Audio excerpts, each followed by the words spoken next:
Welcome to સાર્થક diamond YouTube channel. ગઈકાલે આપણે પાકા સરવૈયાનો અર્થ, પાકા સરવૈયાના લક્ષણો જોઈ ગયા, બરાબર।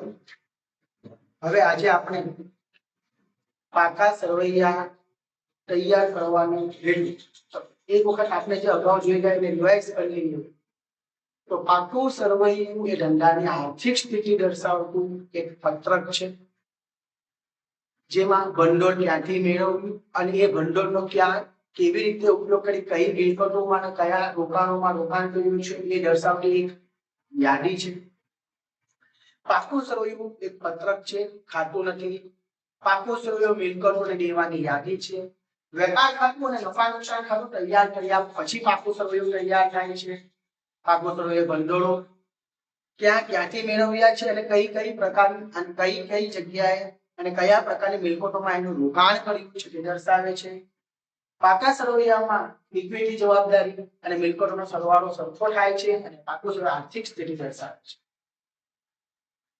પાકા સરવૈયામાં પાકા ખાતા દર્શાવાય। પાકા ખાતા એટલે આપણે ગઈકાલે સમજેલા વ્યક્તિ ખાતા અને મિલકતના ખાતા જેઓની બાકી આગળ વેચવામાં આવે છે, બરાબર, તેને પાકા ખાતા કહેવાય। અને જેઓની બાકી આગળ ના થતા ખાતા બંધ કરી નફા નુકસાન ખાતે તે વેપાર ખાતે લઈ જવામાં આવે એને કાચા ખાતા કહેવાય। તો વેપાર ખાતે અને નફા નુકસાન ખાતામાં કાચા ખાતાનો ઉપયોગ થાય છે। એટલે કાચા ખાતા એટલે માલના ખાતા, ખર્ચના ખાતા અને આવકના ખાતા, જ્યારે પાકા ખાતામાં વ્યક્તિને લગતા ખાતા અને મિલકતને લગતા ખાતાનો સમાવેશ થાય છે। ગઈકાલે આપણે અત્યાર સુધી જોયું હતું। હવે આજે પાકું સરવૈયું તૈયાર કરવાના હેતુ કયા ઉદ્દેશથી પાકું સરવૈયું તૈયાર થાય છે। કારણ કે જે કોઈ કંપની હોય, સંસ્થા હોય, એ સમાજમાં રહીને કામ કરતી હોય એટલે સમાજ પ્રત્યેની કેટલીક જવાબદારી હોય અને એના હિસાબો દ્વારા એ જવાબદારી અદા કરતી હોય। કારણ કે એ હિસાબો એની સાથે સંકળાયેલા વ્યક્તિ, સંસ્થા દરેકનો ઉપયોગી હોય છે। માટે એ હેતુઓને ધ્યાનમાં રાખીને વાર્ષિક હિસાબો તૈયાર થતા હોય છે। તો જેના કે શેર હોલ્ડરો માટે, તો શેર હોલ્ડરો કંપનીમાં નાના રોકે છે। પાકા સરવૈયાની માહિતી પરથી કંપનીમાં તેમને રોકેલી મૂડી પર નિયમિત રીતે વધતા દર ડિવિડન્ડ મળશે કે કેમ, તેમજ પોતાની મૂડી સલામત છે કે નહીં તે જાણવા માટે, તેમજ કંપનીમાં જે કંપનીમાં એને રોકાણ કરી કંપનીના બીજા શેર ખરીદવા, વેચવા કે રાખી મૂકવા કે કેમ તે જાણવા જરૂરી માહિતી એને પાકા સરવૈયા પરથી મળે છે। શેર હોલ્ડર, શેર એટલે કંપનીની બાબતમાં મૂડી ઊભી કરવા માટે કંપનીની મૂડીને નાના નાના ભાગોમાં વિભાજિત કરવામાં આવે છે। એ નાના નાના દરેક ભાગને શેર કહેવામાં આવે અને આ શેરમાં જે વ્યક્તિ રોકાણ કરે એને શેર હોલ્ડર કહેવાય, જે કંપનીના માલિકો છે, બરાબર। હવે આ શેર હોલ્ડરો કંપનીમાં નાના રોકે તો એ રોકેલા નાના પર એમને નિયમિત દરે વધતા દરે ડિવિડન્ડ મળશે કે કેમ?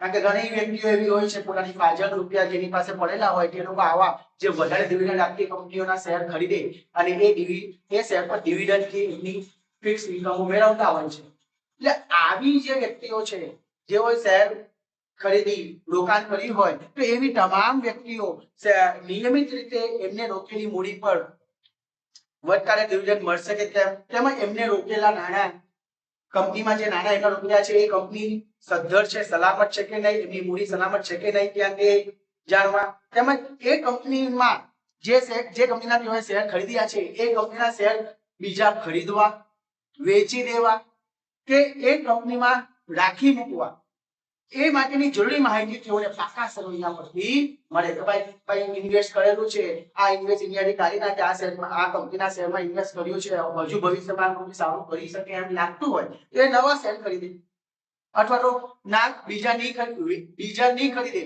પણ વેચે નહીં અને એમને એમ રવા બી લે અને એવું લાગે કે ભાઈ આ કંપનીમાં હવે પડતી શરૂ થઈ છે તો વેચી પણ નાખે। તો આ બધો નિર્ણય ક્યાંથી લે? પાકા સરવૈયાની માહિતી પરથી। માટે શેર હોલ્ડરો માટે પાકા સરવૈયાની માહિતી જરૂરી છે। લેણદારો માટે, લેણદારો કંપનીને સાપર માલ પર પૂરો પાડેલ માલ કે સેવાના નાણાં યોગ્ય સમયે પરત મળશે કે કેમ, તથા કંપની સાથે તેમનો વેપાર ચાલુ રાખવો કે કેમ તે નક્કી કરવા જરૂરી માહિતી પાકું સરવૈયું પૂરું થાય, બરાબર છે।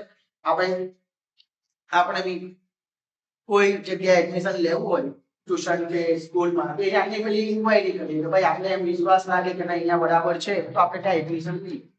એવી રીતના ધંધામાં પણ એક ધંધા કે માલ કે સેવા જે પૂરી પાડનાર છે, માલને ઉધાર માલની સેવા પૂરી પાડે, ઉધાર માલ વેચે, ઉધાર સેવાઓ પૂરી પાડે, તો એમને જેવો ઉધાર માલ ધંધાને આપ્યો છે એવી તમામ લેણદારો કે એમને જે નાણાં માલ ઉધાર આપ્યો છે એના નાણાં યોગ્ય સમયે પરત મળશે કે નહીં.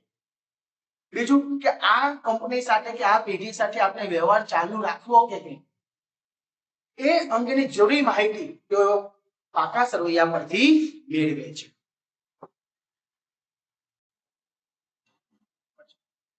સંચાલકો માટે, સંચાલકો જે કંપનીનું સંચાલન કરતા હોય તે સંચાલકો દ્વારા સંચાલકો પાકા સરવૈયાના આધારે ઘણા નીતિ વિષયક નિર્ણયો લેતા હોય છે. બરાબર, ધંધામાં ઘણા બધા નિર્ણયો લેવાના હોય, મિલકત ખરીદવી, બોનસ આપવું, કમિશન આપવું, કમિશન બોનસ વધારવું, ઇક્વિટીની પ્રકલ્પમાં રૂપાંતર કરવું, પછી લોન ની લાંબા ગાળાની લોન લેવી હોય એ ભરપાઈ કરવી.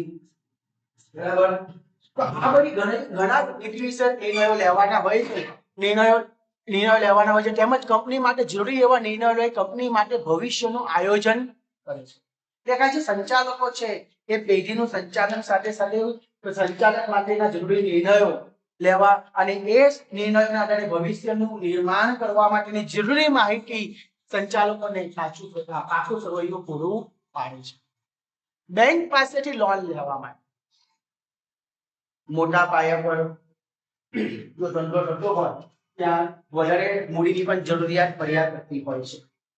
તો જ્યારે કોઈ પણ કંપનીને બેંક પાસેથી લોન લેવી હોય તો લોન લેવા સૌપ્રથમ કંપનીનું નફા નુકસાન ખાતું અને પાકું સરવૈયું બેંક સમક્ષ રજૂ કરવું પડે. અને પાકું સરવૈયું જોઈને કંપની સદ્ધરતા નક્કી થાય અને સદ્ધરતા નક્કી કર્યા બાદ બેંક કંપનીને લોન આપે છે. આજે આપણે કોઈ જગ્યાએથી લોન લેવી હોય, તમને કોઈ વસ્તુ ગીરવે રાખવી પડે અથવા કોઈ વ્યક્તિ સાથે આના સારા સંબંધ હોય તો આપણે વસ્તુ ગીરવે મૂકવી પડે, પણ અન્ય સરકારી સંસ્થાઓ પાસે જાઓ તો તમારા આઈટી રિટર્ન માંગશે. આઈટી રિટર્ન જોયા પછી, છેલ્લા 3 વર્ષના આઈટી રિટર્ન જોયા પછી, તમારી સદ્ધરતા નક્કી કર્યા પછી તમને જે 5-10 લાખ જોઈતા હોય એની લોન વધારે રકમની પણ લોન આપે, પણ આઈટી રિટર્ન જરૂરી છે. એવી રીતે કંપનીની બાબતમાં પણ છે. કંપનીને પણ ફંડ જોઈતું હોય તો કોઈ બેંક પાસે જશે તો બેંક ખાલી કંપનીનું નામ સાંભળીને લોન નહીં આપશે. કંપનીના પાકા સરવૈયા નફા નુકસાન ખાતું અને પાકું સરવૈયું મંગાવશે, એની વિશ્લેષણ કરશે અને એ વિશ્લેષણમાં એમને જણાય કે કંપની સદ્ધર છે, એની સદ્ધરતા નક્કી કર્યા બાદ જ બેંક એને લોન આપશે. કરવેરાની સંસ્થાઓ માટે કંપનીના ધંધાને લગતા કરવેરા અને જરૂરી અન્ય પરિસ્થિતિ જાણવા માટે સંસ્થાને દર વર્ષે નફા નુકસાન ખાતું અને પાકું સરવૈયું મોકલવું પડે. કરવેરાની જોગવાઈ કરવાની હોય છે, ઇન્કમ ટેક્સ ભરવાનો હોય છે, તો દરેક કંપનીએ ઇન્કમ ટેક્સ ભરવા માટે એમને જે ઇન્કમ ટેક્સ ભર્યો છે એ યોગ્ય ભર્યો છે કે નહીં એ નક્કી એ પાકા સરવૈયા પરથી થાય. નફા નુકસાન ખાતા અને પાકા સરવૈયાના આધારે આવા કરવેરાને જરૂરી અન્ય કરની પરિસ્થિતિ જાણવા માટે કરવેરા સંસ્થાને દર વર્ષે નફા નુકસાન ખાતું પાકું સરવૈયું મોકલવું પડે છે. કર્મચારીઓ માટે કે જે પેઢીની અંદર કામ કરી રહ્યા છે કર્મચારીઓને ધંધો લાંબો સમય અને નફાકારક ચાલે તેમાં રસ હોય છે. દરેક કર્મચારી કે ભાઈ આપણે આ જે કંપનીમાં કામ કરીએ છીએ એ કંપની અહીંયા લાંબો સમય નફાકારક રીતે ચાલે તો આપણા માટે સારું, એમની નોકરી સિક્યોર થઈ જાય. બરાબર. બીજું કે તેમના પગાર ભથ્થા અને અન્ય સવલતો અને નિવૃત્તિ પછીના લાભ વગેરેની જરૂરી જાણકારી માટે તેઓને માત્ર નાણાકીય પત્રકો પરથી જ મળે.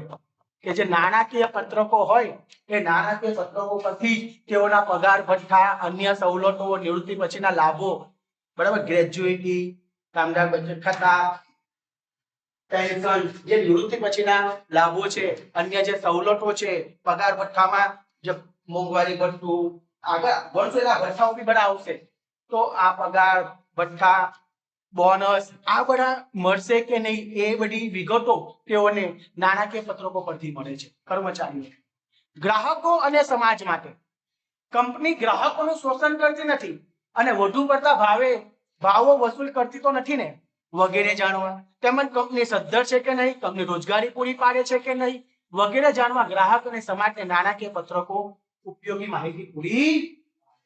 કે જે નાણાકીય પત્રકો છે એ નાણાકીય પત્રકોને આધારે કંપની ગ્રાહકોનું શોષણ નથી કરતી, વધારે ભાવ વસૂલ નથી કરતી ને, તેમજ કંપની સદ્ધર છે કે નહીં, કે રોજગારી પૂરી પાડે છે કે નહીં વગેરે જાણવા ગ્રાહક અને સમાજને જરૂરી માહિતી કોણ પૂરી પાડે છે?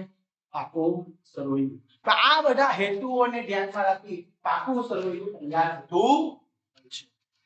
હવે પાકા સરવૈયાનું મહત્વ. તો પાકા સરવૈયાને આધારે ધંધાની આર્થિક સ્થિતિનો ખ્યાલ આવે છે. આપણે એના લક્ષણોમાં બી જોઈ ગયા. પાકા સરવૈયાને આધારે ધંધા સાથે સંકળાયેલા વિવિધ પક્ષકારો, લેણદારો, બેંક, નાણાકીય સંસ્થાઓ, શેર હોલ્ડરો ધંધાને લગતા નિર્ણયો લઈ શકે છે કે લેણદારો ઉધાર માલ વેચવાનું ચાલુ રાખવો કે નહીં રાખવો, બેંક નાણાકીય સંસ્થાઓ લોન આપવી કે નહીં આપવી, શેર હોલ્ડરો પોતાનું રોકાણ સલામત છે કે નહીં, ભવિષ્યમાં બીજા શેર ખરીદવા, વેચી દેવા કે રાખી મૂકવા એ અંગેના નિર્ણયો માટે જરૂરી માહિતી પાકો સરવૈયો આપે. પાકા સરવૈયાને આધારે ધંધાની સદ્ધરતા, નફાકારકતા અને પ્રગતિનો ખ્યાલ આવે. તમે લાસ્ટ યર 12મા ધોરણમાં કંપનીના વાર્ષિક હિસાબમાં 2 વર્ષની માહિતીના ઉભા પાકા સરવૈયાના નાણાકીય પત્રકોનું તમે વિશ્લેષણ કર્યું તો તેમાં તમને નફો દર વર્ષે વધતો દેખાય. તમને એમ કહી શકો કે કંપનીની પ્રગતિ થઈ રહી છે, કંપની સદ્ધર છે, એના માટેના ગુણોત્તરો પણ તમે જોઈ ગયા લાસ્ટ ચેપ્ટરમાં. એ બધા ગુણોત્તરોની ગણતરી ને સદ્ધરતા ગુણોત્તરોની ગણતરી પરથી થાય ને ગુણોત્તર માટે પાકું સરવૈયું જરૂરી છે. એટલે સદ્ધરતા, નફાકારકતા, પ્રગતિનો ખ્યાલ એ પાકા સરવૈયા પરથી આવે છે. કરવેરાની જોગવાઈઓનું પાલન કરવા માટે કંપનીએ ટેક્સ ભરવો હોય તો એ કરવેરાની જોગવાઈઓને આધીન વાર્ષિક હિસાબો તૈયાર થાય ને એ મુજબ એમને ટેક્સ ભરવા માટે પણ પાકું સરવૈયું મહત્વનું છે. પાકા સરવૈયા પરથી ધંધાને પ્રાપ્ત થયેલ ભંડોળ અને ધંધાએ કરેલ ભંડોળનો ઉપયોગનો ખ્યાલ ભંડોળ કેવી રીતે પ્રાપ્ત કર્યું છે.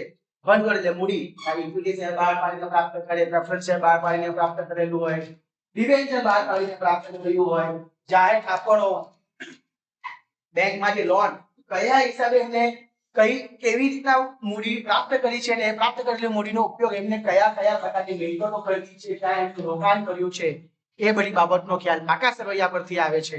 ટૂંકમાં પાકું સરવૈયું ધંધાનું મહત્વનું પત્રક છે જેના અને ધંધાને લગતી માહિતી ધંધા સાથે સંકળાયેલા વિવિધ પક્ષકારોને ટૂંકમાં મળી જાય છે. તો આ એક સવાલ આખો ઉભો થાય કે પાકા સરવૈયાનો અર્થ લખી એના લક્ષણો અને હેતુ જણાવો, અથવા તો પાકા સરવૈયાનો અર્થ લખી તેના લક્ષણો અને તેનું મહત્વ જણાવો, અથવા તો પાકા સરવૈયાના હેતુઓ જણાવો, ખાલી પાકા સરવૈયાનું મહત્વ જણાવો. આ રીતના 2 માર્ક્સ કે 3 માર્ક્સમાં આ સવાલ આવી શકે છે.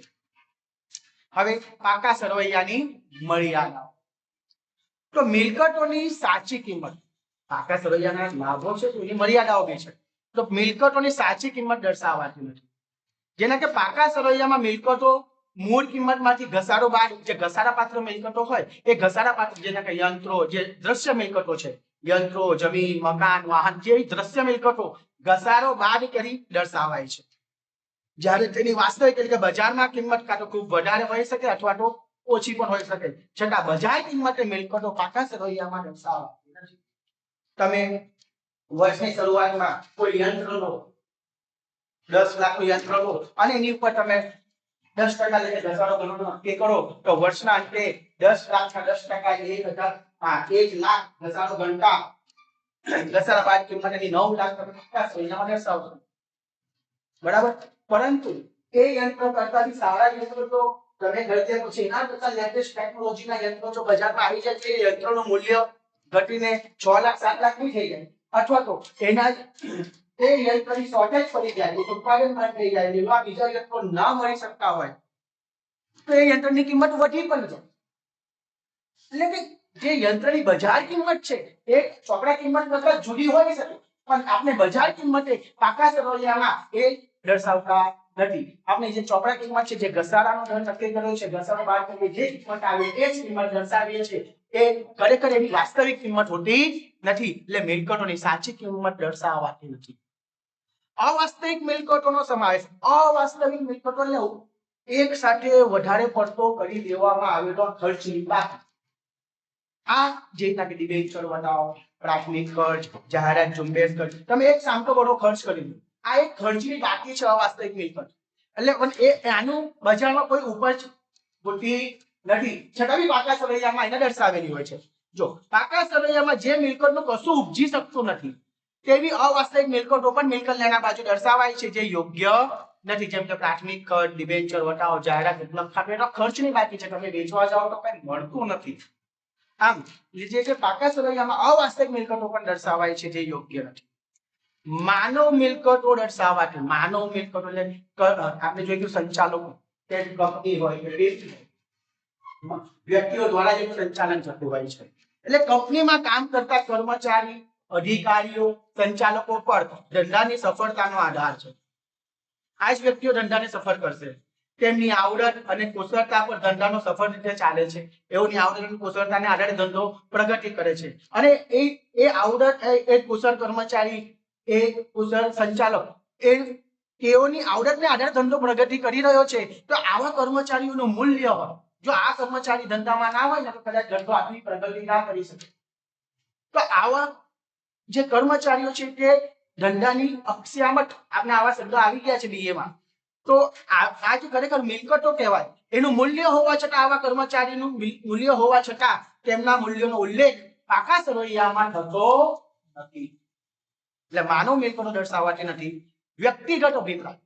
પાકું સરવૈયું તૈયાર કરવામાં કેટલીક બાબતોમાં વ્યક્તિગત અભિપ્રાય જે મહત્વનો ભાગ ભજવે છે. જેમ કે ઘસારાની કઈ પદ્ધતિ અપનાવી? આપણે બે પદ્ધતિઓ, આપણો 2 કરતા વધારે પદ્ધતિઓ છે. આપણે સીધી લીટીની પદ્ધતિ અથવા તો ગત તેજથી બાકીની પદ્ધતિ, આ મુજબ ઘસારો ગણીએ.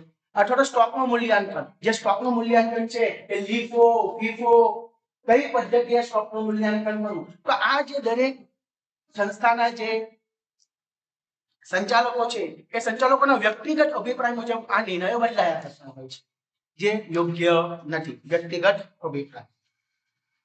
તો આજે આપણે આ બીજો વિડિયો છે પાકા સરવૈયા અંગેનો. હવે આગળ જતા આપણે બીજી થોડી થિયરીઓ છે એ જોઈશું અને પછી દાખલાની શરૂઆત કરીશું. જો તમને ખ્યાલ આવતો હોય તો લાઈક અને સબસ્ક્રાઇબ કરજો, અને કોઈ જગ્યાએ ભૂલ જણાય તો ચોક્કસથી મને જણાવો. Thank you.